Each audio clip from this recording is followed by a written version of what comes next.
রোগের শুধু নাম বদলায়, ল্যাকটোজেন ইনটলারেন্স বা ল্যাকটোজ ইনটলারেন্স।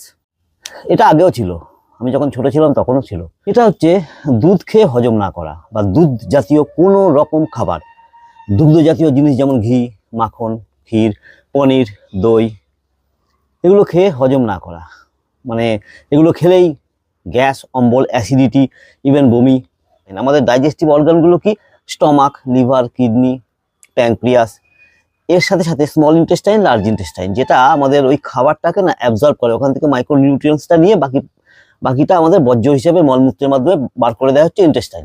স্মল ইন্টেস্টাইনে একটা এনজাইম যেটাকে ল্যাকটেজ বলা হয়, সেটা যদি খুব কম পরিমাণে থাকে বা খুব কম পরিমাণে উৎপন্ন হয়, তাহলে কি হয়?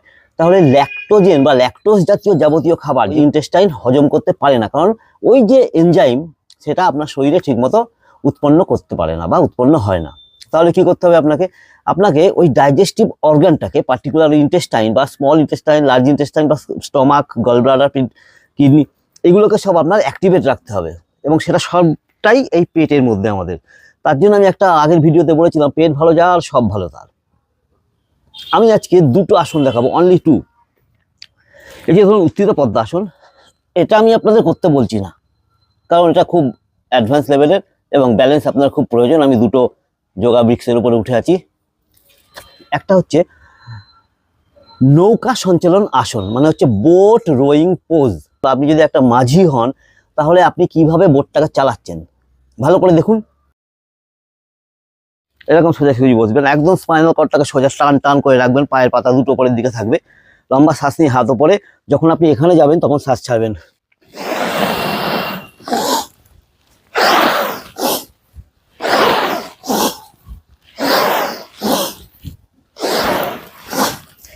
আপনি এখানে শ্বাস নিচ্ছেন, এখানে শ্বাস ছাড়ছেন। যখন আপনি শ্বাস নিচ্ছেন তখন আপনার পায়ের পাতা দুটো উপরের দিকে রাখার চেষ্টা করবেন। যখন শ্বাস ছাড়ছেন তখন এখানে শ্বাস ছাড়ছেন, পায়ের পাতাটা বাইরের দিকে নিয়ে যাবেন। Inhale, exhale, inhale, exhale, inhale, exhale, inhale,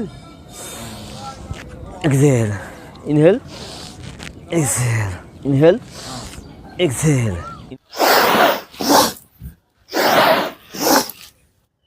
এইটাকে আপনাকে অপোজিট করতে হবে। শ্বাস এবার এখানে ছাড়বেন আর উপরে নেবেন।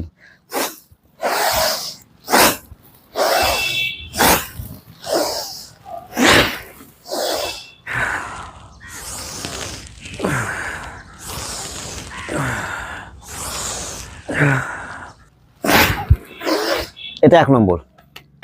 2 নম্বর হচ্ছে, দেখুন আমরা জানি ঝাড়ুদার পাখি কাকে বলে? কাককে বলে হয়। কেন? কারণ হচ্ছে কাক মরা পশু পাখিও খায়, যাবতীয় এমনকি প্লাস্টিক পর্যন্ত খেয়ে নেয়। সবকিছু খেয়ে কিন্তু কাক হজম করে দেয়। কেন জানেন? তার কারণ হচ্ছে, আর কাকের গাটা দেখবেন তেল তেল তেল তেল, কালো হতে পারে কিন্তু একদম ময়েশ্চার করা। কারণ কি জানেন? কারণ কাকের ওই হাঁটাটা, ওই হাঁটার মধ্যেই কাকের যাবতীয় শক্তি লুকিয়ে আছে। যা খাবো তাই হজম করে দেবো, তার জন্য ঝাড়ুদার পাখি বলা হয়। কি করে হাঁটে কাক দেখুন, এটাকে বলা হয় কাউয়া চালন আসন, ক্রো ওয়াক পোজ, রাইট? আপনাকে স্কোয়াট পজিশনে দুটো টোয়ের উপর বসতে হবে। টোয়ের উপর যদি না বসতে পারেন তাহলে একটু অসুবিধা হবে আপনার। টোয়ের উপর বসবো, বসে ফার্স্ট স্টেপটা ভালো করে দেখবেন। ডান পায়ের হাঁটুটাকে আমি এরকম পুশ করব, করে আমি ঠিক বাঁ পায়ের আঙুলের কাছে রাখবো, বুড়ো আঙুলের কাছে, রাইট? এই এবার আমি বাঁ দিকে ঘুরে যাব, টোটালি আমার অ্যাবডোমিনাল অর্গানগুলোকে টুইস্ট করছি।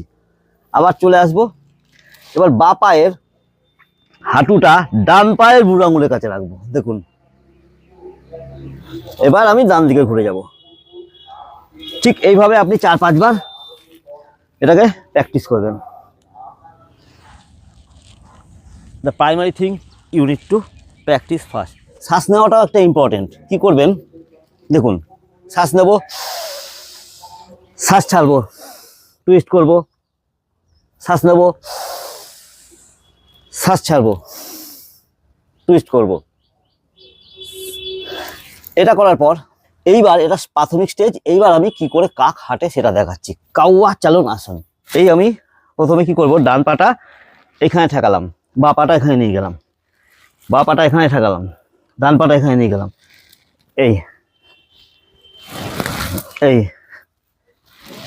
এই ঘুরে যান, এই এই এই শ্বাস প্রশ্বাস এখানে স্বাভাবিক রাখুন প্রথম অবস্থায়।